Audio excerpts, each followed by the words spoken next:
ఉమ్మడి నెల్లూరు జిల్లా నాయుడుపేట పట్టణంలో ఆదివారం సాయంత్రం ఒక్కసారిగా వాతావరణం చల్లబడి మోస్తారుపాటు వర్షం కురిసింది. ఈ వర్షం కారణంగా పట్టణంలోని బజారు వీధులన్నీ జలమయం కావడంతో పాదచారులు, వాహనదారులు కొంత అవస్థలు పడాల్సిన పరిస్థితి ఏర్పడింది.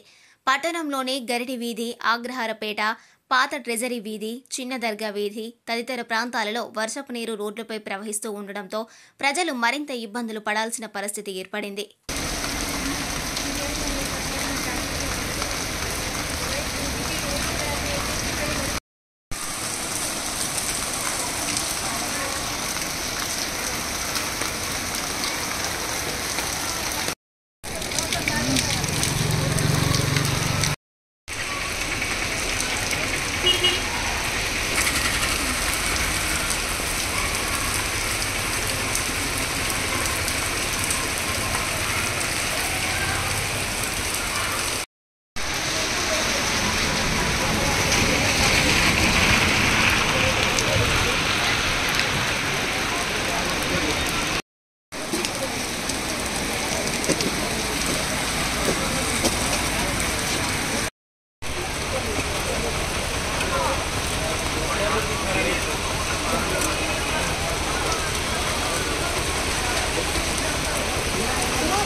మరిన్ని న్యూస్ అప్డేట్ కోసం A3 న్యూస్ ఛానల్ ని సబ్స్క్రైబ్ చేసి బెల్ ఐకాన్ ను ప్రెస్ చేయండి.